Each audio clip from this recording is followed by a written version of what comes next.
Cultural Drifter, aka Joey, and this is our very first episode. I guess my very first episode.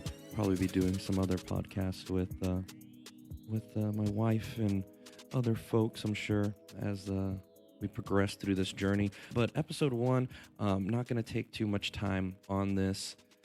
So first off, random thought for the week. We were driving along with on some errands, me and my wife, and I noticed the post office, the USPS, United States Postal Service, the truck filling up at the gas station, and I made the comment, man, I haven't seen them use anything. That's the only truck I've ever seen them use since I can remember. And my wife agreed. And when we looked up some information, because I'm like that, the crazy thing is they're changing them. They're going to change the USPS trucks, the ones that we've all known. They're changing it. As a matter of fact, this month, September 2017, there's 6 companies that are going to be making 50 prototypes, and they're about to go on a 6-month test trial run. And so in 2018, we'll have the making the starting of the new trucks for the Postal Service coming out. So that'll be interesting. More details on that on the blog. The other thing I wanted to mention is about the SoundCloud. So putting some music up on SoundCloud. It's going to be on a different channel than the podcast. But one of the first songs I wanted to talk about was what's now known as Ring Ding-a-Ling. The original title of the track is Just Got Off. And the story behind it. So now a little story time with Cultural Drifter. So this is back going to back my college days, my freshman year at Ohio University.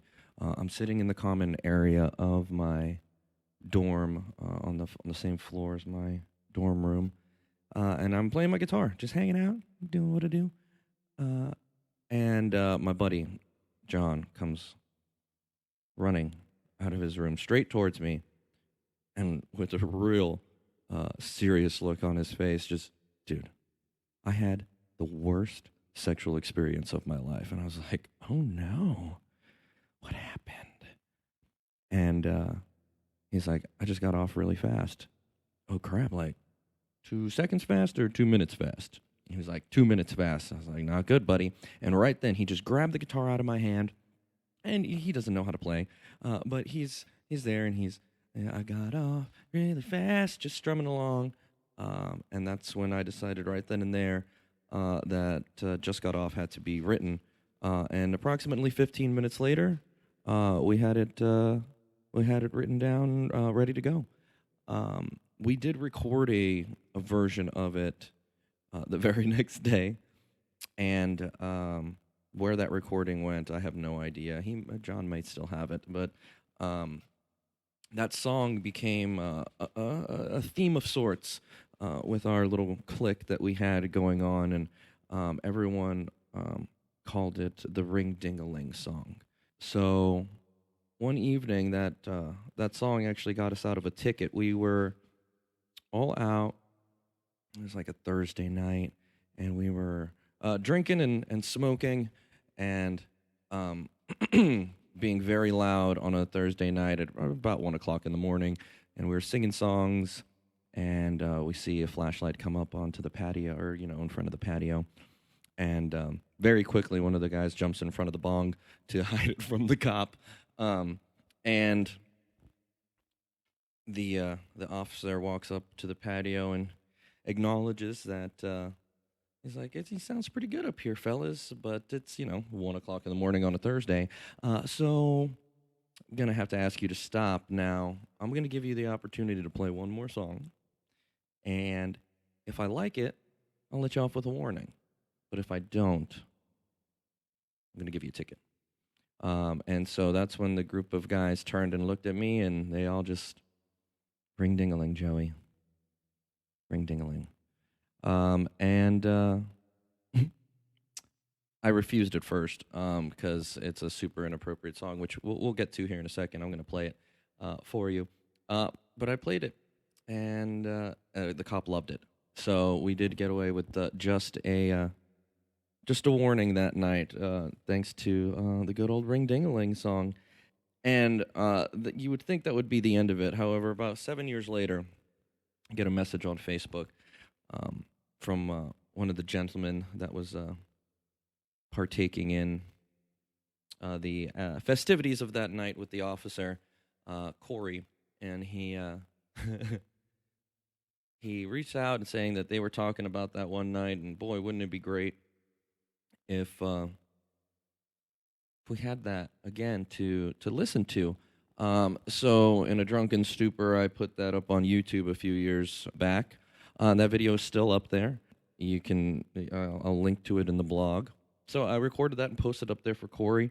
And so it was up there for a few years. And then actually earlier this year, I want to say it was this year, may have been last year. I don't know, within the last year or two, I got another message from Corey saying that it got brought up again, the song.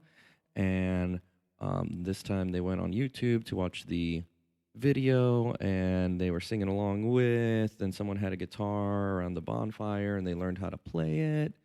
And so the song lives on, and unfortunately, it's probably the one thing that people still remember from my college days, which is, I'll take what I can get. I wish it was something a little classier. Yeah, I think classy is probably the appropriate word that I want to use on that. But, it is what it is. So without further ado, I'll play for you here the studio version of Ring Ding-a-Ling, as it is now going to be called. So I hope you enjoy.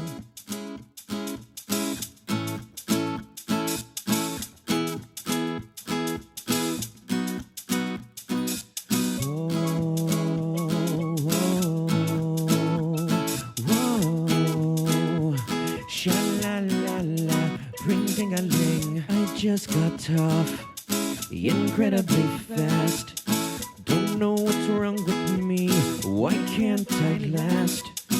I try to think about other things, but no matter how hard I try, my ring-a-ling-ding just goes up, counting the seconds, it's all I do.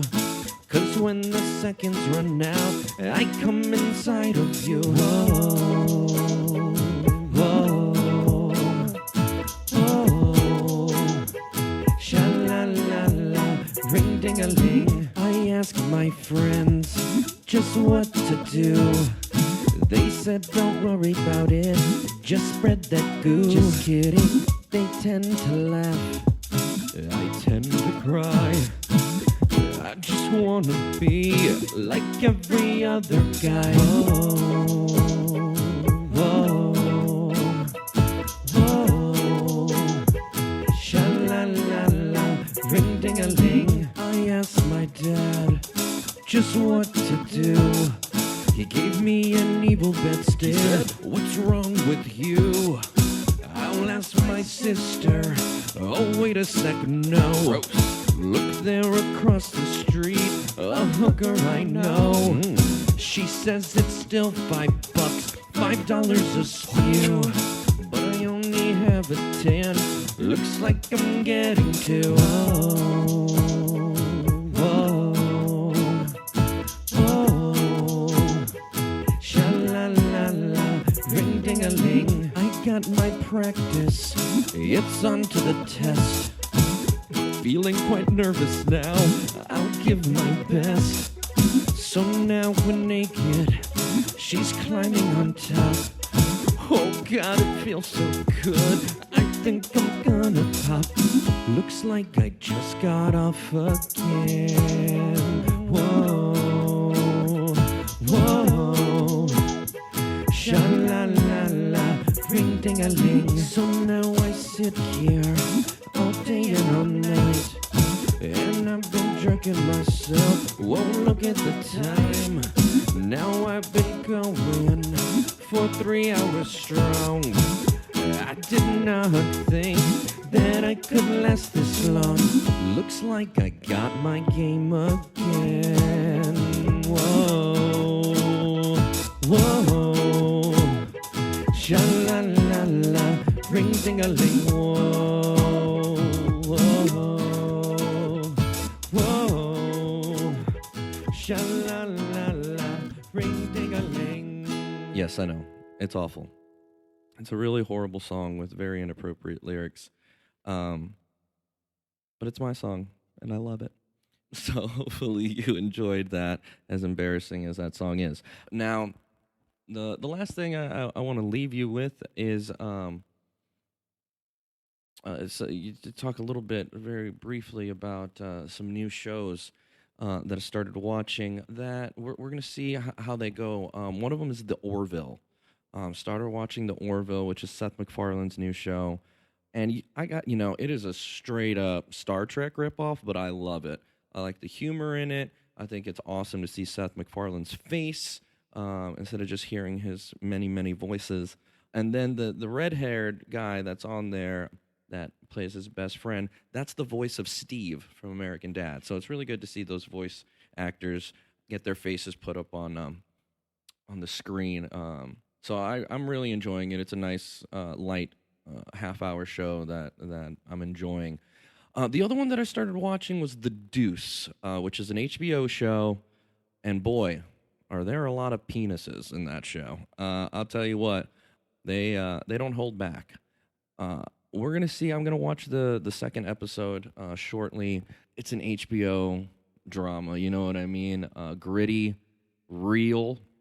And James Franco and Maggie Gyllenhaal are absolutely delightful in the show as far as their acting is concerned. James Franco actually plays two different people. He plays twins, and there's a scene in the pilot where he's talking to himself, and just they're really great on the effects, really great on the acting. So we'll see. It's a heavy-hitting show, though. So it hits it kind of hard. So we'll see if I'm going to be able to make it through this whole thing. But so far, so good with that. And then the other thing that I'm really excited about is the starting of the season 2 of The Good Place.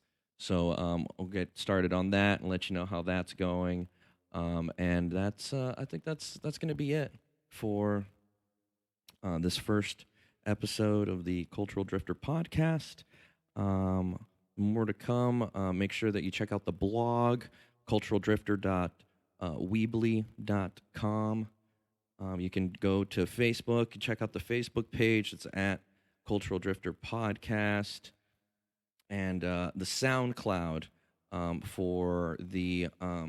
if you go to SoundCloud and just look up Cultural Drifter on the search, anything that I'm associated with, I hashtag with Cultural Drifter. So whether it be the Found Sound music stuff or the podcast, that's going to be the best way to find all the content that you're looking for. So with that, I bid you adieu, and I will see you next time on the Cultural Drifter Podcast. Keep on drifting.